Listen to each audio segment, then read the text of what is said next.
Well, Richard, thanks very much for that kind introduction. Can I thank the ANU and the China Institute for the invitation to speak to you today. Distinguished guests, ladies and gentlemen, and can I particularly acknowledge China's Ambassador to Australia, Zhong Sai. It's good to see you here. Well, I'm both delighted and honoured to be here today at one of Australia's great centres of research and learning, the Australian National University. It's hard to imagine a more appropriate host for a speech on Australia-China relations than the ANU's China Institute. The Institute makes an outstanding contribution to Australia's scholarship on China and the promotion of Sino-Australian academic links. My subject today is the Australia-China relationship, a subject of great interest, significance and challenge to both China and Australia. Our relationship has been growing in complexity and prominence. This process began over 30 years ago, the product of far-sighted leadership in both capitals. Over the years, our two countries have both reformed our economies and expanded our engagement in the Asia-Pacific. This has accelerated in the past decade, at a time when the focus of global economic, strategic, political and military influence is shifting to our part of the world, the Asia-Pacific. The Australia-China relationship is becoming one of Australia's most important, as well as one of our most high-profile. The scale and ramifications of the relationship are, however, often underappreciated. Much recent commentary on the Australia-China relationship has tended to focus on tensions caused by individual issues, and from those tensions to extrapolate negative judgments about the state of the broader relationship. This is a narrow approach and one that overlooks a much more enduring picture. Today I want to do three things: to set out the shared interests that underpin the relationship, to explain the context within which we handle the differences that arise, and to outline the directions we need to take for this relationship to reach its potential. Firstly, our shared interests. Australia and China share strong and growing economic complementarities. It doesn't hurt to revisit some key figures. China's economic growth began from a very low base and still has a way to go. China has been the fastest growing major economy in the world over the past 25 years, with annual growth averaging 10%. This domestic Chinese economic growth has both relied on and spurred corresponding growth in Australia-China bilateral trade. If we look back to 1980, just after China's economic reforms began, our two-way trade in goods and services with China was under $1 billion Australian dollars, or 2% of Australia's total trade. In 1995, this reached $8 billion, or 4% of Australia's total trade, a substantial increase. But the really impressive leap is that by 2008, two-way trade had surged to $74 billion Australian dollars, or 13% of Australia's total trade, seeing China knocking on the door of being our largest trading partner. This year, China now ranks beside Japan as our most substantial export market. These two countries combined account for a massive 40% of Australia's exports. This growing trade is, of course, important to Australia. It's also important to China, which increasingly depends upon a diverse array of imports of raw materials, energy and food. There is mutual benefit as well as mutual dependence. In addition to trade in goods and services, two-way investment links are an increasingly prominent element of our economic relationship. This is a relatively new development and still under-recognised. It should come as no surprise as it follows a well-worn path. In the 70s and 80s, we saw the same pattern, set first by Japan and then emulated by Korea, with success in trade naturally leading to success in investment, with the result being mutual benefit and closer economic integration. China will prove to be no exception. Australia maintains a long-standing, consistent, open and welcoming stance towards foreign investment from wherever it comes, including from China. Historically, Australia has been an importer of capital as well as people. Our future growth relies on continued openness to foreign investment. Australia has made itself a well-developed and prosperous country by being both a great trading nation and an attractive place for foreign capital investment. Despite a contrary view sometimes expressed in Australia, the facts tell a very positive story about Australia's welcoming policy and posture towards investment from China. Since November 2007, the Australian government has approved over 100 investment proposals from China to acquire Australian businesses. 96 were approved unconditionally. The current government has approved Chinese investment, including Chinese investment in both business and non-business sectors, of over $38 billion. We welcome this investment. Chinese investment, like any other investment from any other country, strengthens the Australian economy and supports Australian jobs. Investment proposals from China's state-owned enterprises are subject to the review processes and are judged on national interest considerations in accordance with Australia's foreign investment legislative and regulatory requirements. State-owned enterprises and sovereign wealth funds from all countries are treated in exactly the same way, as the Treasurer has made clear through the publication of the relevant Foreign Investment Review Board guidelines. China, of course, maintains its own foreign investment review arrangements to which Australian and other investors are subject. It's important to put Chinese investment in Australia in perspective. At the end of 2008, China was ranked 15th among Australia's largest investors, behind countries including the United Kingdom, the United States, Japan, Singapore, Switzerland, Germany, the Netherlands, France and New Zealand. Alongside our shared economic interests, our extensive people-to-people links provide a firm basis for the long-term development of the bilateral relationship. Australia is home to 600,000 people of Chinese descent. Chinese dialects are the second most commonly spoken language in Australia after English. China is an increasingly important source both of tourists and migrants and provides almost 1/4 of all international student enrolments in Australia, more than 125,000 in 2008. China is also a destination for increasing numbers of Australian business people and young professionals looking to launch their career. Australian institutions of all kinds, universities, scientific academies, cultural and sporting groups, professional associations and non-government organisations are all forming partnerships with their counterparts in China. In addition to economic complementarity and people-to-people links, there is also an international dimension to our shared interests. Our two countries have extensive and growing interest in supporting stability and prosperity in our region and cooperation on global challenges.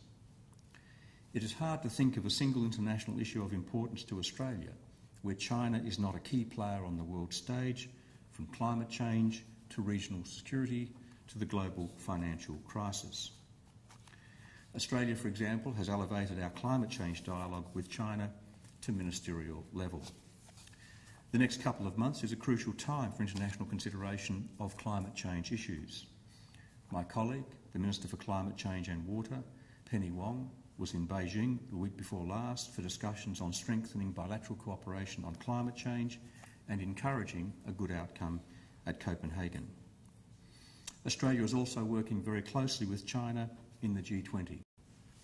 The designation of the G20's leaders process as the premier forum for international economic cooperation was an historic moment for global governance, bringing together the leaders of the world's major developed and developing economies.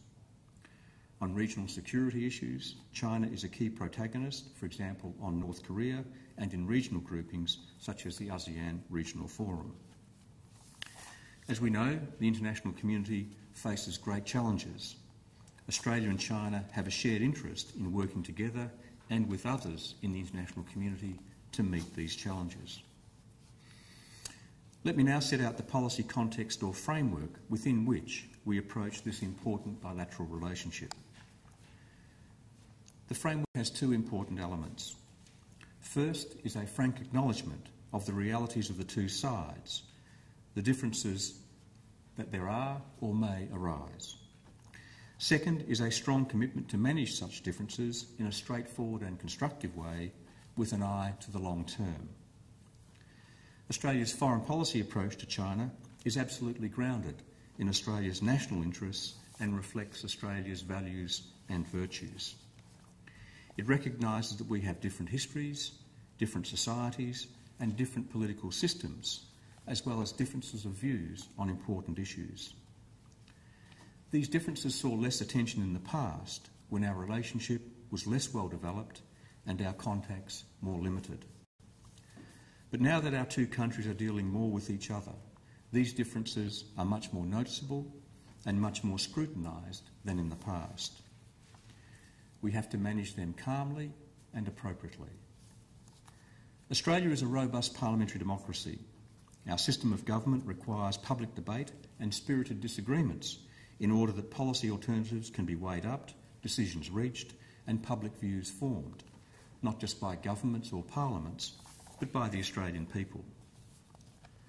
That is not the way things work in China.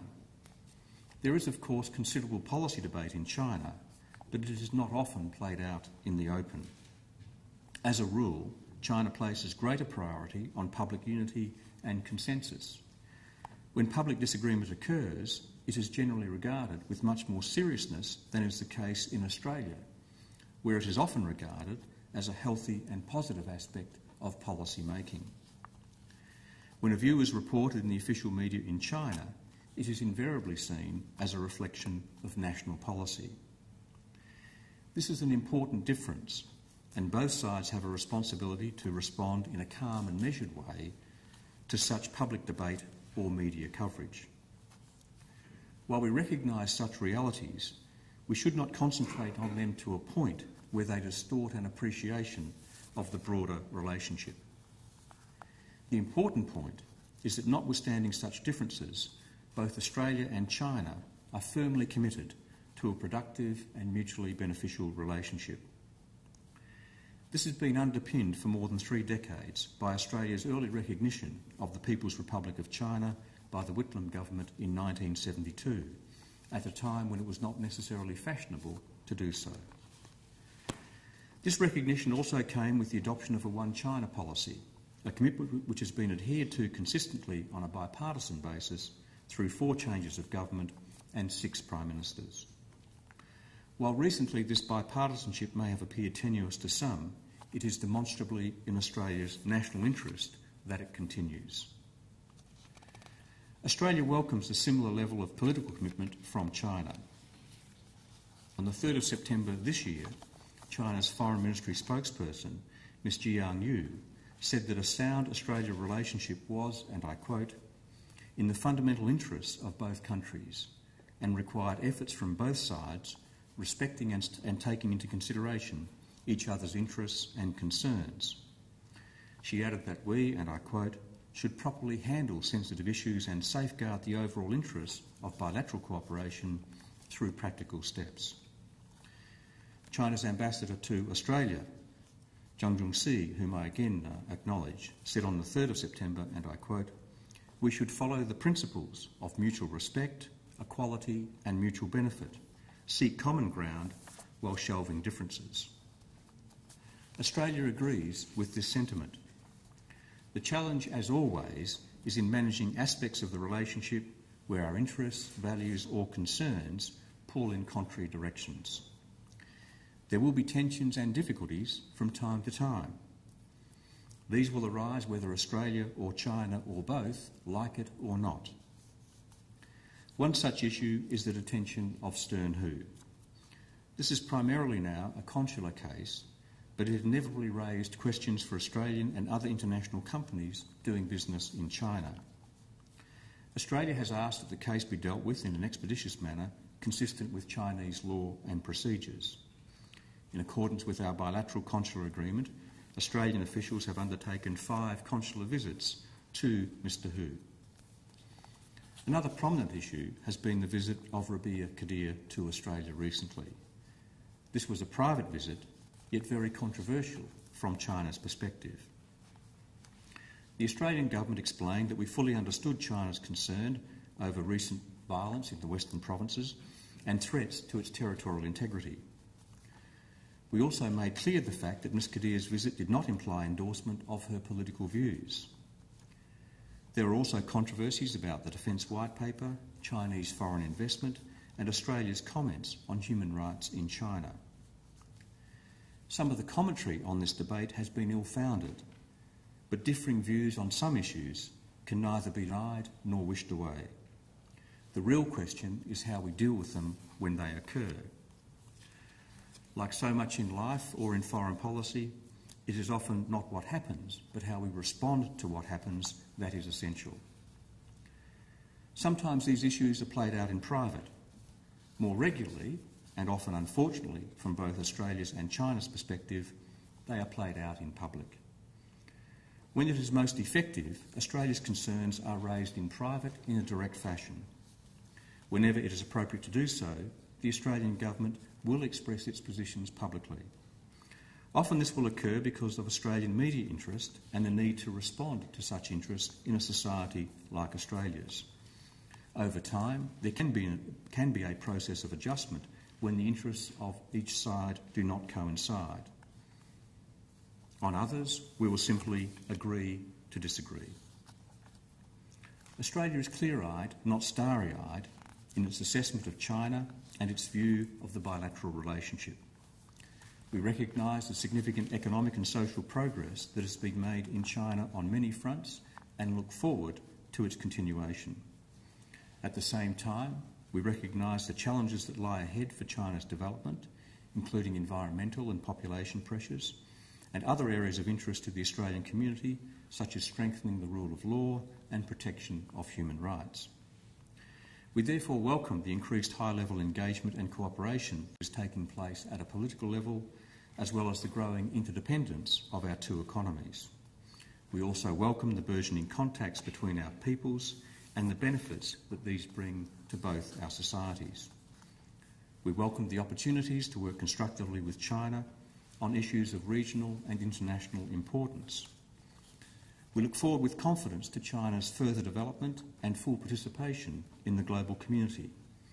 We are optimistic that China will emerge into a harmonious world as a responsible stakeholder. Prime Minister Rudd last year in Beijing explored the possibility of a synthesis between the concepts of a harmonious world, which China has used to describe its own development, and the responsible stakeholder, as articulated by former US Deputy Secretary of State Bob Zoellick.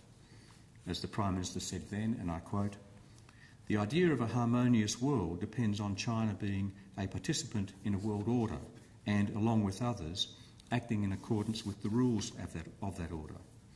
Failing this, harmony is impossible to achieve. Responsible stakeholder contains the same idea at its core, China working to maintain and develop the global and regional rules-based order. Australia is working with others, including China, to build a future for the Asia-Pacific where dialogue and cooperation become the established norms and default responses." Let me now touch on some future directions for our relationship. One is to further develop our official level contacts in order to establish a greater degree of familiarity and pave the way for even better cooperation. Since coming to office, the government has upgraded our dialogue and engagement with China. I've already mentioned the ministerial level dialogue on climate change. On the strategic front, we've also made progress. In February 2008, in Canberra, I hosted the inaugural ministerial level strategic dialogue with my counterpart, Chinese Foreign Minister Yang. This year I went to Beijing to conduct the second strategic dialogue. Our defence dialogue has also been upgraded to the level of Secretary of the Department of Defence and Chief of the Defence Force. The most recent round took place during the visit of China's Chief of the General Staff, who was in Canberra just 10 days ago and met the Prime Minister and the Minister for Defence. Australia is willing to increase defence engagement with China through training exchanges and senior level dialogue. This is an area in which we look to enhance opportunities for confidence building. We also see potential to engage more deeply with China on challenges to the nuclear non-proliferation regime and to broaden practical cooperation in areas such as humanitarian assistance and disaster relief, peacekeeping, counter-terrorism and maritime security. Consistent with this theme, the Department of Foreign Affairs and Trade will shortly inaugurate policy planning talks with China's Foreign Ministry. We see it as vital to engage with each other on long-term foreign policy challenges beyond the day-to-day management of the bilateral relationship. Another task is to develop the structure of our economic partnership to meet the challenges that lie ahead. That is why we are continuing to push for a comprehensive free trade agreement with China. The free trade agreement negotiations with China have not been easy, particularly in key market access areas. Australia goes into free trade agreement negotiations with ambition and high standards for liberalisation. There would be clear commercial benefits for both countries from a comprehensive and high-quality free trade agreement. Our officials continue to work away at this challenging agenda. A further area to develop is enhanced people-to-people contact. Australia and China have developed a wide variety of links, but we can engage more effectively with a country whose population is 60 times the size of ours. We need to take full advantage of all the opportunities we can to promote a deeper understanding of Australia in China. That is why Australia will participate in the Shanghai World Expo 2010, and that is why the government continues to support the activities of the Australia-China Council, which for over 30 years has been promoting people-to-people links between our two countries. There's also a growing need to raise the level of China skills and China literacy in Australia. This is why Mandarin is one of the 4 priority languages in the government's National Asian Languages Studies in Schools program, which began operation in July this year. There is ample scope for us to do more. I'm attracted to the idea of developing an informal 1.5-track dialogue like those we have with other important partners like the United States and New Zealand, which will bring together key people from both sides to forge deeper connections for the future. A number of interested groups in Australia are already contemplating such an idea, which indicates there is a recognised gap that needs filling. Given the institutional structure in China and the priority we want to give to this bilateral relationship, this is an initiative which the Australian government should, at least in the first instance, sponsor. And I've asked the Department of Foreign Affairs and Trade to develop options which will shortly be canvassed with interested groups, both in Australia as well as in China. A productive relationship with China, based on mutual interest and mutual respect, is unambiguously in Australia's national interests. Both sides have much to gain from this growing relationship. There is much work ahead of us if we are to make the most of our economic complementarities and shared interests. Australia will continue to give priority to developing two-way trade and investment in ways which benefit both countries, both peoples and both economies. We will work hard to give greater depth to the important cultural and educational links that will promote greater understanding and goodwill. We will continue to pursue constructive engagement with China on significant regional and global issues. We will continue to deal with inevitable areas of difference with China in a responsible and straightforward manner. And above all, Australia's policy towards China will continue to be constructive, patient and forward-looking, informed by both our long-term strategic interests and a growing sense of confidence and optimism about this, the Asia-Pacific century. Thank you.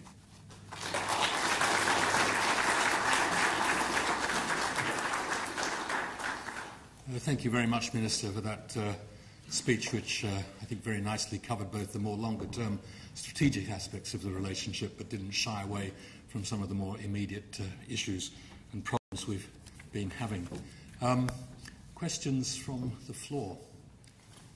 Professor Tao. Sorry, could I ask speakers to just briefly introduce themselves and their affiliation? Professor Bill Tao from the Department of International Relations. Thank you, Minister, very much. Excellent speech, and I felt very well reasoned.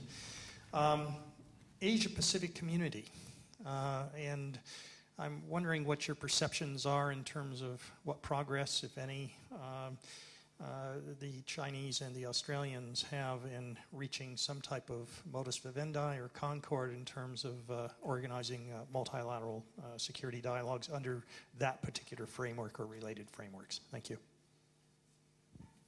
Well, thanks very much, Bill. It's a good question the day after the most recent meeting of the East Asia Summit, and the leaders there had a good conversation about regional architecture, including not just the Prime Minister's Asia-Pacific Community Initiative, but also the suggestion from new Japanese Prime Minister Hatayama for an East Asia community.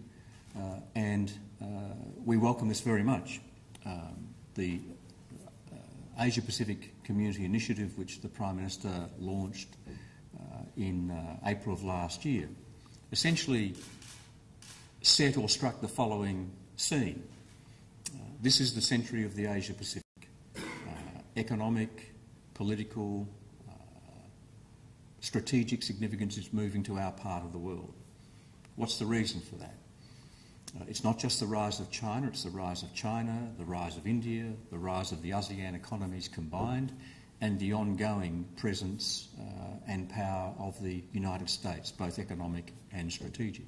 So the world's moving our way. If the world's moving our way, is the regional architecture right to enable a world which has moved our way to have a sensible conversation in our region, both about peace and security matters, but also about trade, investment and prosperity matters? And if you look at the mainstays of our regional architecture in the Asia-Pacific, on the one hand we have APEC, which deals with prosperity, trade and investment matters, doesn't or can't deal with security matters because you have non-state actors. But there's a gap in that configuration. India is not there, and we strongly support India's presence and membership of APEC when the moratorium finishes. On the other hand, you have the ASEAN and ASEAN-related regional architecture. This has grown qualitatively over the years. I don't think when a half a dozen nations sat down in the mid to late 1960s, in 66 and 67, and formed ASEAN, that they envisaged that we would see now ASEAN, the ASEAN ministerial dialogue with dialogue partners like Australia, the East Asia Summit and the ASEAN Regional Forum now of some 26 countries plus the European Union. But if we look, for example, at the East Asia Summit, there we find the presence of the 10 plus the 6, but there's no United States. So there's no one piece of regional architecture where we can get together, where all of the key players are in the room at the same time and have a conversation both about peace and security and prosperity and trade and investment. That's the gap. And we need to make sure that the regional architecture is right for this in future years, which is why we've set if you like, a sort of a putative timetable of where will the architecture be in 2020. It may well be there's the creation of a new piece of architecture. I've always thought instinctively much more likely that there'll be an evolution of some of the existing pieces of the architecture. And the contribution that we've seen to the conversation, not just from China, but also more recently from Japan and from the ASEAN countries themselves, has been very positive and very productive. We're hosting a track-and-a-half dialogue forum in Sydney in early December, where we've invited academics and representatives and officials from all around the Asia-Pacific.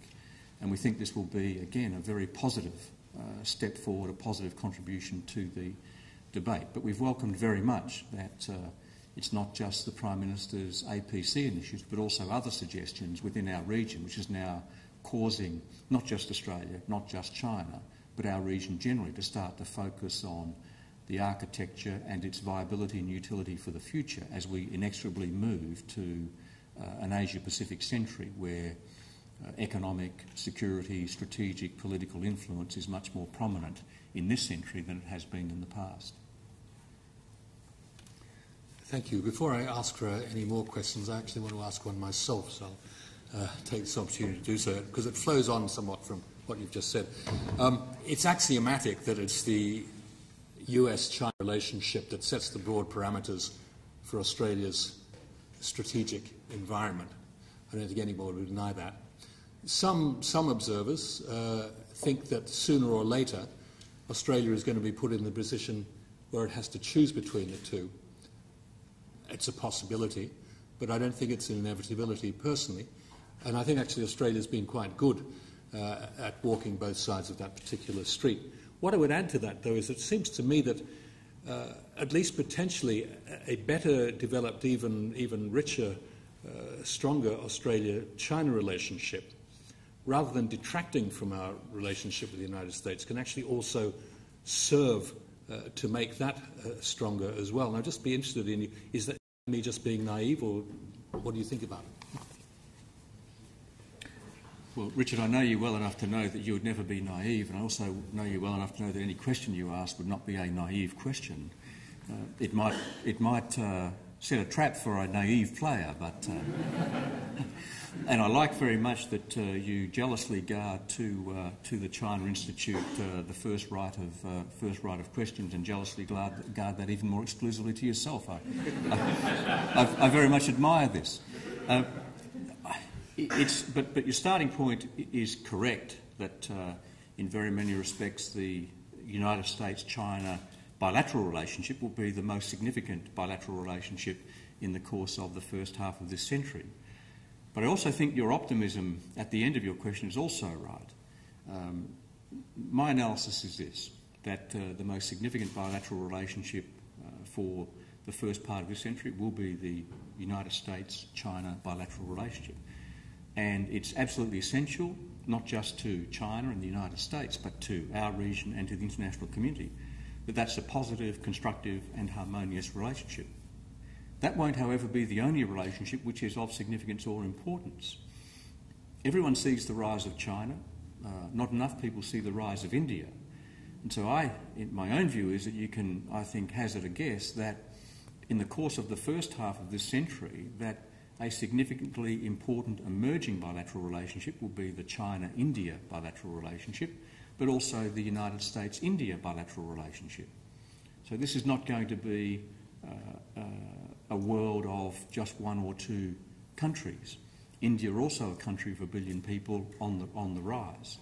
So it's absolutely essential, in my view, in the course of this century, that the United States-China bilateral relationship is strong and productive, that the China-India bilateral relationship is strong and productive, and that the India-United States bilateral relationship is strong and productive. That's very important for the region and the international community. Australia has strong, positive and productive relationships with all of those countries. We have our alliance with the United States, we have our comprehensive economic relationship and our growing relationship with China, which I've detailed in my paper. And with India, we are seeking to take India to the front rank of our bilateral relationships. So they're important relations for Australia as well. I've never seen Australia as wanting to or needing to play the role of a bridge between great nation states or great powers like the United States, China or India. The United States and China will form their own bilateral relationship without the need for any assistance for us. But the fact that we have positive and productive relationships with both those countries is, in my view, a very good thing. It adds to the quality of the relationship that we have to both those countries, and we hope it also adds to the productive nature of the relationship that they have one to the other. But my starting point is the same as yours, that that's the most important bilateral relationship in the first half of this century. But my sentiment is also the same as yours, which is one of optimism, that can prove to be very constructive for the region and the international community. We have time for one more question. Yes, straight off. Duncan Call from the Australia-China Business Council. Thank you for your speech, which I think will contribute fresh and inspiring momentum to the relationship that's so critical to our country. As you noted, China was in 2008 ranked 15 in terms of overseas investment into Australia, behind the likes of Switzerland and New Zealand. Yet Australia and its media continues to feed a misperception that Chinese investment is in fact much greater than this reality. And based on our surveys, Australians consistently overestimate how much China has in fact invested into Australia. Why is this, and how would you counsel the HCBC and our members to better inform the public debate? Well, I think the way to better inform a public debate in any area is to speak calmly and dispassionately but confidently about what the facts are. And the facts are, as I've indicated in my speech, that yes, China is growing as a significant investor in Australia. It currently comes in at the 15th largest investor, away behind our largest single investor, the United Kingdom, although of course if you accumulate the European Union, that is far and away our largest single entity as a foreign investor. But speaking calmly about the facts, I think, is important. Also speaking calmly in the context of history is also important. We saw a similar increase in direct foreign investment, in particular in our minerals and petroleum resources industry, in earlier years from Japan and subsequently Korea. And at both those times of our history, we've seen or saw similar commentary in the public domain. But we have calmly worked through that public commentary to now see a position where Japan and Korea, together with China, form a very important North Asia trading destination and a very important North Asian investment source so far as Australia is concerned. We, as a country, have become a prosperous, well-developed country because we've been two things: a great trading nation and an attractive place for overseas capital investment. Our capacity as a great trading nation started with minerals and petroleum resources, historically with gold, then with iron ore, and then with petroleum resources, in particular liquefied natural gas, which some people who don't live in Western Australia are only now just starting to recognise. Some of us have been on that commodity for a substantial period of time. But now it's not just that which forms part of our attributes as a great trading nation. It's also what we do in services and what we do in terms of our intellect and our ingenuity. If you're a country of 22 million people in the modern world, the only way in the end you'll survive is on your intellect, your investment in education, research, development, your capacity to be ingenious.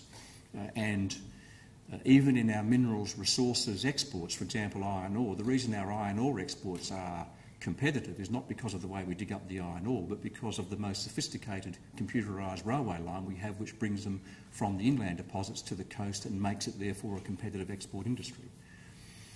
Historically, we've needed overseas direct capital investment to promote those export industries. More recently, of course, because of the accumulation of superannuation funds, there is some potential for us to do that domestically, and that's a good thing. But the global economy being what it is, our competitiveness as a destination for overseas capital investment will continue to be absolutely essential and central to our ongoing prosperity. And so we hold ourselves up as a destination for overseas capital investment, whether that's from China or anywhere else. We have a well-known regime, both legislative and regulatory, which governs the national interest implications of that investment, and on a very small number of occasions from time to time, the Treasurer of the day will give consideration as to whether an investment is not in our national interest. That is a very small number of occasions over a span of years. In very many difficult areas of policy or of public commentary, I think the way to make progress is to very calmly articulate what the facts are and to very calmly articulate what the benefit is that comes from having a very close, ongoing and expanding economic relationship with China. Thank you, Minister. I know that there are some more questions, but we're now over time. So I'll ask people's forgiveness. Of course, if it's China, there are going to be more questions. Minister reminded me with reference to Western Australia why I'm no longer in DFAT after I think 4 ambassadors to China from Western Australia in a row, I decided that was no place for a boy from Melbourne. I don't get things right because the current ambassador is a boy from Melbourne, but there you go. Minister, the point of this whole function was indeed to help contribute to a better informed debate about China. The debate about China, of course, is hugely important for Australia because it's one of the major factors deciding our history well into the next century and perhaps beyond that. What we need, though, is to have a better informed one, and you have made a significant contribution to just that. So thank you very much indeed. Thank you.